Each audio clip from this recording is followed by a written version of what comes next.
नया IBN 7 हौसला है।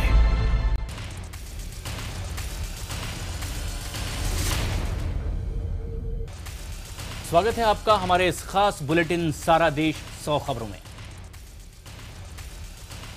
अपने जर्मनी दौरे के दूसरे दिन प्रधानमंत्री मोदी ने भारतीय समुदाय को संबोधित किया। उन्होंने जर्मनी में रह रहे भारतीय पेशेवरों से कहा कि वो भारत को दुनिया का मैन्युफैक्चरिंग हब बनाने में मदद के लिए दोनों देशों के बीच पुल का काम करें।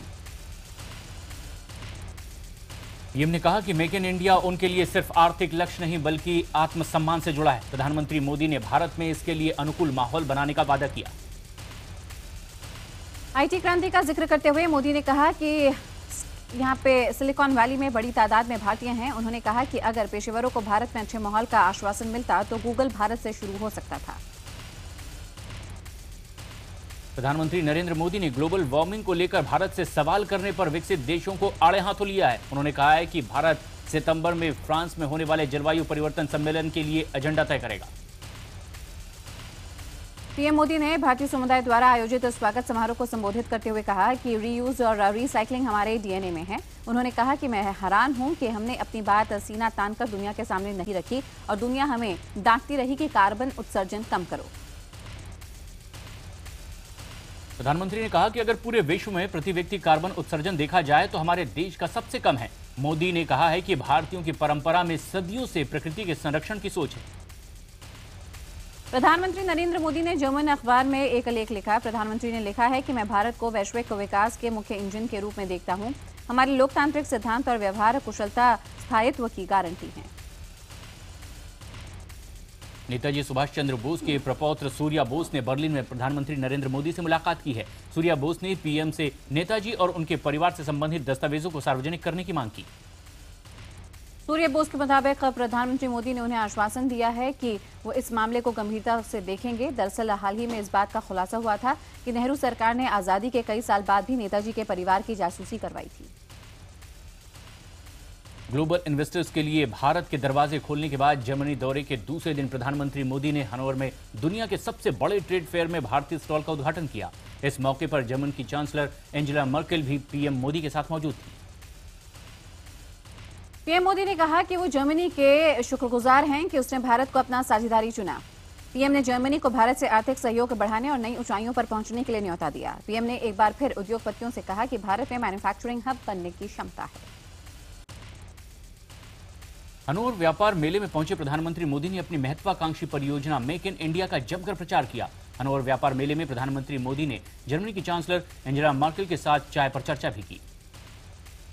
इस दौरान पीएम ने मर्केल को मेक इन इंडिया का लोगो यानी कि शेर भी तोहफे में दिया। जिस मंच पर दोनों बैठे थे वहां भी पीछे मेक इन इंडिया का बड़ा सा लोगो लगा था।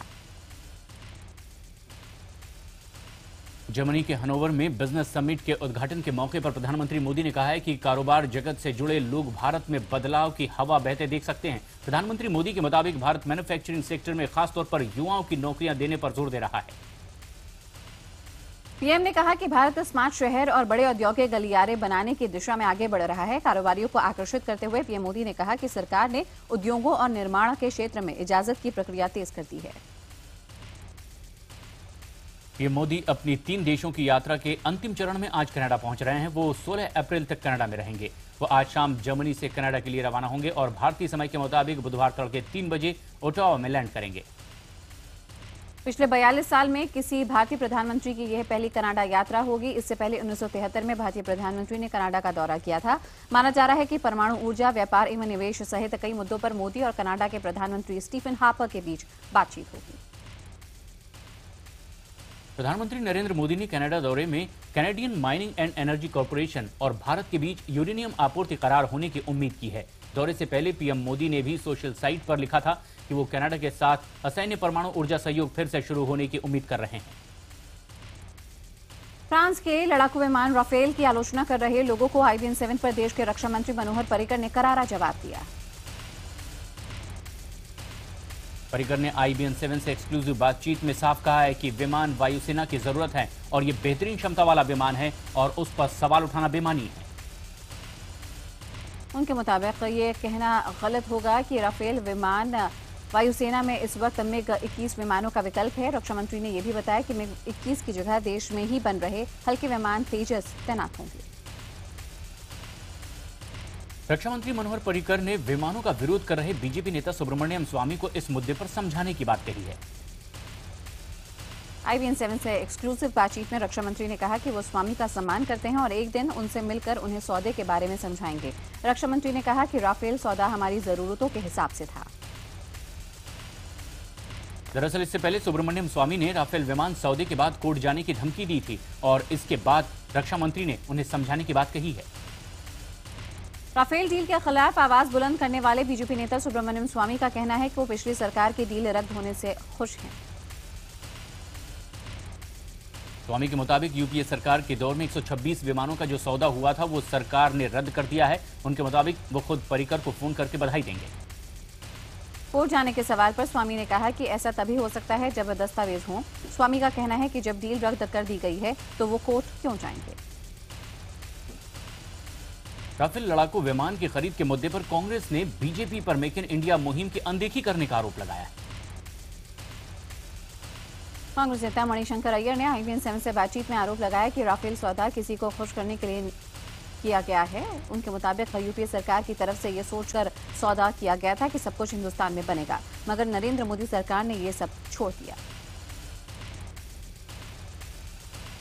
IBN 7 से खास बातचीत में रक्षा मंत्री मनोहर पर्रिकर ने यह भी भरोसा दिलाया है कि एक रैंक एक पेंशन योजना महीने भर के भीतर ही लागू कर दी जाएगी। रक्षा मंत्री के मुताबिक एक रैंक एक पेंशन का मुद्दा समाधान की तरफ है। इस संबंध में फाइल का रक्षा मंत्रालय के वित्त शाखा में अध्ययन किया जा रहा है। इसके बाद इसे मंजूरी के लिए वित्त मंत्रालय के पास भेजा जाएगा। आज संविधान निर्माता बाबा साहेब भीमराव अंबेडकर की 125वीं जयंती है। इसे लेकर उत्तर प्रदेश में जहां बहुजन समाज पार्टी पूरे जोर शोर से तैयारियों में जुटी है, वहीं कांग्रेस, SP और बीजेपी ने भी बाबा साहेब की जयंती मनाने का ऐलान किया है। बाबा साहेब अम्बेडकर की राजनीतिक विरासत का हकदार कौन होगा, इसे लेकर राजनीतिक सरगर्मियां बढ़ गई हैं। बाबा साहेब की 125वीं जयंती पर केंद्र सरकार साल भर चलने वाले कई कार्यक्रमों की शुरुआत करने जा रही है। इससे पहले दिल्ली में सोमवार को केंद्रीय गृह मंत्री राजनाथ सिंह और पार्टी के वरिष्ठ नेता मुरली मनोहर जोशी ने महिला ढोने वाली का काम करने वाली महिलाओं के साथ खाना खाया। वहीं इस मौके पर कांग्रेस ने भी साल भर बाबा साहेब आम्बेडकर की याद में कार्यक्रम आयोजित करने की योजना बनाई। बीजेपी बिहार में आज चुनावी बिगुल फूंकेगी। बीजेपी के राष्ट्रीय अध्यक्ष अमित शाह पटना के गांधी मैदान में आयोजित कार्यकर्ता सम्मेलन में इसकी शुरुआत करेंगे। अमित शाह के साथ साथ बीजेपी के वरिष्ठ नेता और केंद्रीय गृह मंत्री राजनाथ सिंह भी इस कार्यक्रम में शामिल होंगे।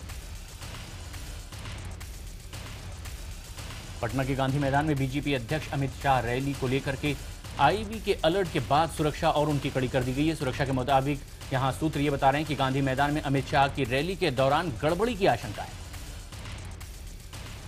आम आदमी पार्टी के बागी नेता योगेंद्र यादव और प्रशांत भूषण की आज गुड़गांव में होने वाले स्वराज संवाद सम्मेलन पर सबकी नजरें टिकी हैं। इस बीच आम आदमी पार्टी ने इस आयोजन में शामिल होने वाले पार्टी के सदस्यों के खिलाफ कार्रवाई की चेतावनी दी है।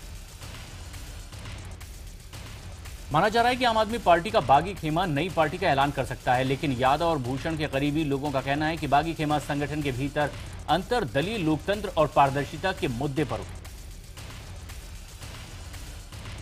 आसिम खान के बाद आम आदमी पार्टी के एक और विधायक ऋतुराज पर फाइनेंसर की हत्या के आरोपियों से बचाने के आरोप लग रहे हैं।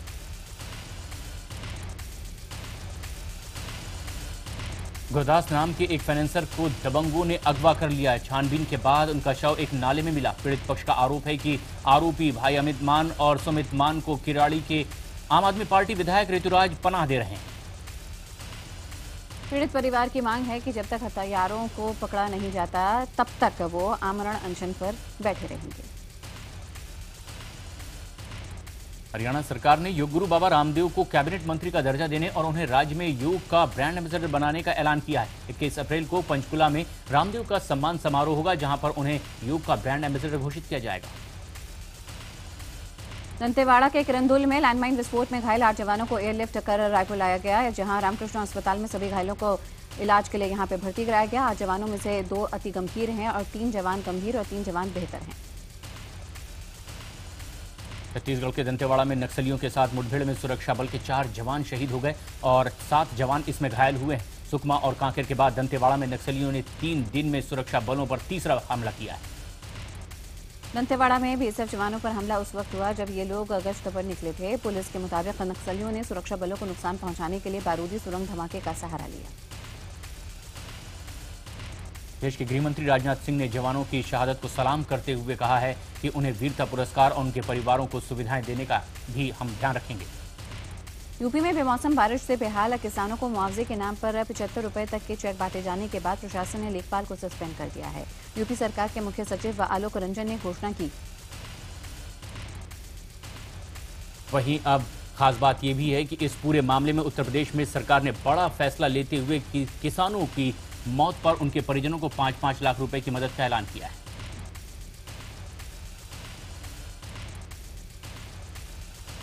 इसके साथ ही यूपी में सरकार ने बड़ा फैसला लेते हुए किसानों की मौत पर उनके परिजनों को 5-5 लाख रुपए की मदद का ऐलान किया है।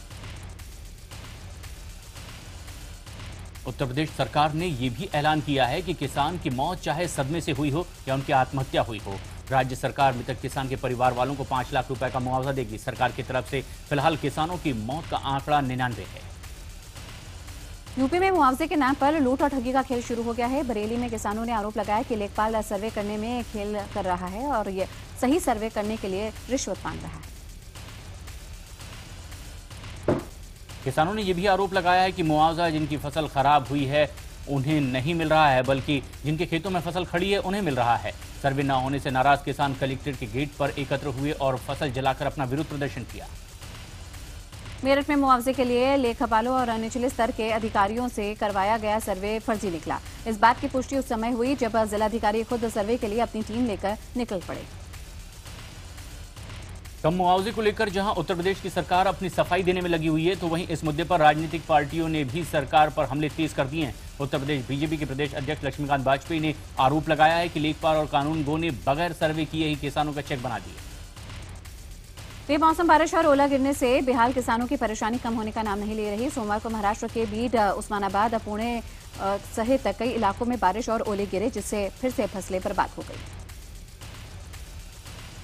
उत्तर प्रदेश के गोरखपुर में भी एक बार फिर से बदले मौसम के मिजाज और बारिश के खौफ ने किसानों के होश उड़ा दिए हैं। मौसम की मार झेल रहे किसानों को बिहार सरकार मुआवजा बांटने की तैयारी में जुट गई है। सर्वे के बाद सरकार 780 करोड़ का मुआवजा देने के लिए तैयार है।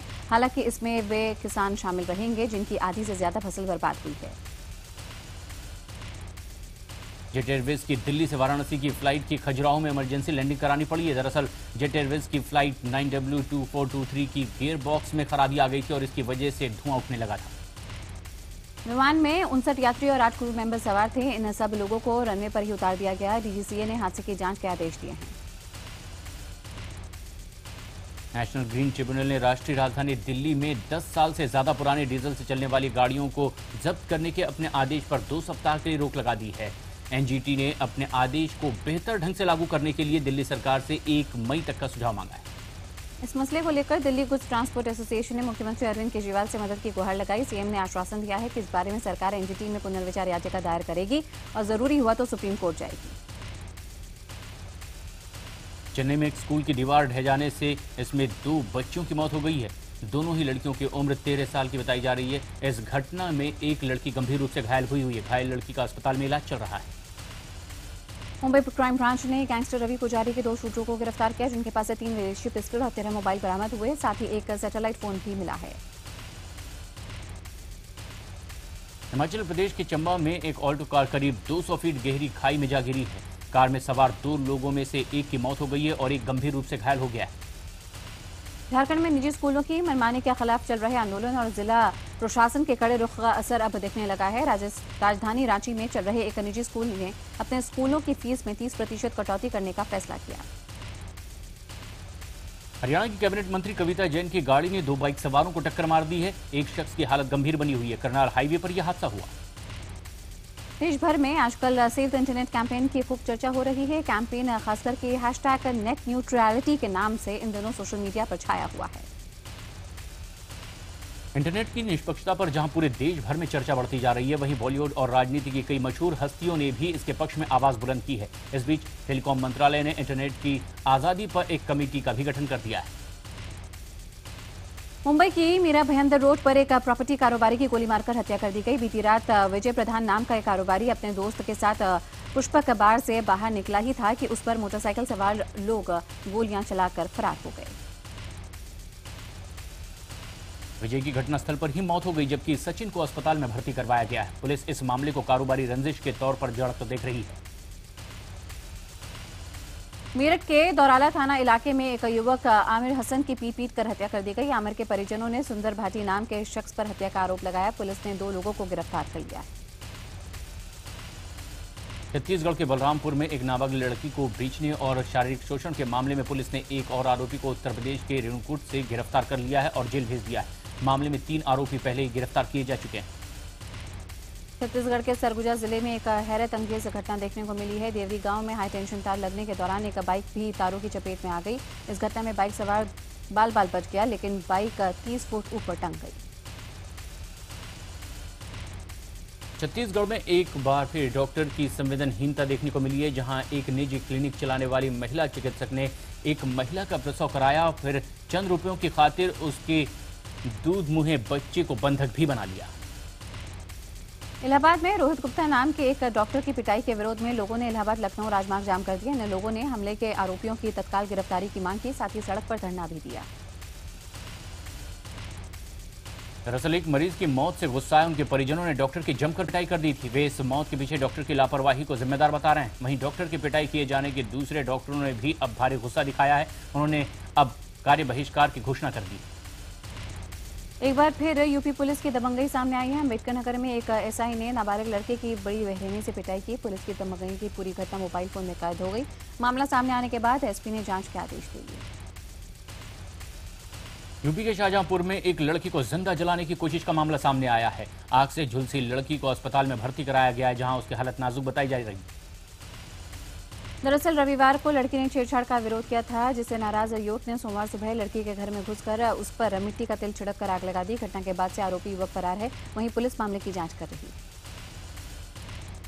बिहार में रंगदारी का सिलसिला रुकने का नाम नहीं ले रहा है। ताजा मामला पूर्णिया के एक डॉक्टर से जुड़ा है, जिससे फोन पर 50 लाख रुपए की रंगदारी की मांग की गई। रंगदारी न देने पर बच्चे को नुकसान पहुंचाने की धमकी भी दी गई। शिकायत मिलते ही पुलिस जांच में जुट गई। गाजियाबाद में बेखौफ बदमाशों का कहर महज 24 घंटे में दूसरी बार देखने को मिला। राजनगर इलाके में लूटपाट के इरादे से घुसे बदमाशों ने लूट का विरोध करने पर एक महिला डॉक्टर की गोली मारकर यहां पे उसे बुरी तरह से जख्मी किया। अब फिलहाल महिला अस्पताल में भर्ती। फरीदाबाद में मुख्य डाकघर के बाहर दिन दहाड़े लूट का मामला सामने आया है। एक आदमी बैंक से 2 लाख रुपए लेकर के बाहर निकला ही था, तभी 2 बाइक सवार बदमाशों ने उसके हाथ से बैग छीन लिया और फरार हो गए। पूरी घटना सीसीटीवी कैमरे में कैद हो गई है। पुलिस अब पूरे मामले की जांच में जुटी। अहमदाबाद में एक 2.5 साल की बच्ची की बस के नीचे आने से मौत हो गई। सड़क पर दादी के साथ जा रही बच्ची अचानक दादी का हाथ छुड़ाकर सड़क पर दौड़ पड़ी, जिससे वो एक तेज रफ्तार से आ रही बस के नीचे आ गई। ये पूरी घटना सीसीटीवी में कैद हो गई। बीजेपी नेता और केंद्रीय मंत्री कलराज मिश्र के खिलाफ पीलीभीत सीजेएम कोर्ट ने गैर जमानती वारंट जारी कर दिया है। कलराज मिश्र के खिलाफ 2009 में चुनाव प्रचार के दौरान आचार संहिता उल्लंघन के मामले में यह गैर जमानती वारंट जारी किया गया है। बेंगलुरु के चिन्नस्वामी स्टेडियम में खेले गए आईपीएल के 8वें मैच में हैदराबाद ने बैंगलोर को 8 विकेट से मात दी। पहले बल्लेबाजी करते हुए बेंगलुरु ने 19.5 ओवर्स में 166 रन बनाया और वो टीम ऑल आउट हो गई। जवाब में बल्लेबाजी करते हुए उतरी हैदराबाद ने 17 ओवर में 2 गेंदों में ही 2 गेंद रहते ही लक्ष्य हासिल कर लिया। इस मैच के हीरो रहे डेविन वार्नर ने 6 चौकों और 4 छक्कों की मदद से 27 गेंदों पर 57 रन की ताबड़तोड़ पारी खेली। वार्नर को शानदार प्रदर्शन के लिए मैन ऑफ द मैच चुना गया। हैदराबाद के सलामी बल्लेबाज वार्नर और शिखर धवन ने शानदार शुरुआत की और अपनी टीम को मात्र 2 विकेट के नुकसान पर ही जीत दिला दी। धवन ने नॉट आउट रहते हुए 4 चौके और 2 छक्कों की मदद से 42 गेंद पर 50 रन की पारी खेली। आईपीएल में आज एक ही मुकाबला खेला जाएगा। ये मुकाबला राजस्थान रॉयल्स और मुंबई इंडियंस के बीच आज रात 8 बजे अहमदाबाद में शुरू होगा। T20 लीग में अपने पहले 2 मैच हारकर दिल्ली की टीम ने इस टूर्नामेंट में लगातार 11 मैच हारने का रिकॉर्ड बना लिया है। टीम के इस खराब खेल के पीछे उनकी कमजोर गेंदबाजी और आक्रमण को माना जा रहा है। दिल्ली के कोच गैरी कर्स्टन का कहना है कि टीम के 2 सबसे अनुभवी गेंदबाज जहीर खान और मोहम्मद शमी के अनफिट होने के चलते टीम के खेल पर असर पड़ा है। 26 अप्रैल को बीसीसीआई की वर्किंग कमेटी की पहली बैठक कोलकाता में होगी, जिसमें भारत के नए कोच के बारे में चर्चा की जाएगी। वर्ल्ड कप के बाद टीम के कोच डंकन फ्लेचर का कार्यकाल खत्म हो गया था। अजलान शाह हॉकी टूर्नामेंट में कांस्य पदक जीतकर हॉकी टीम इंडिया सोमवार रात को वापस लौट आई। एयरपोर्ट पर टीम के स्वागत के लिए कई लोग मौजूद रहे।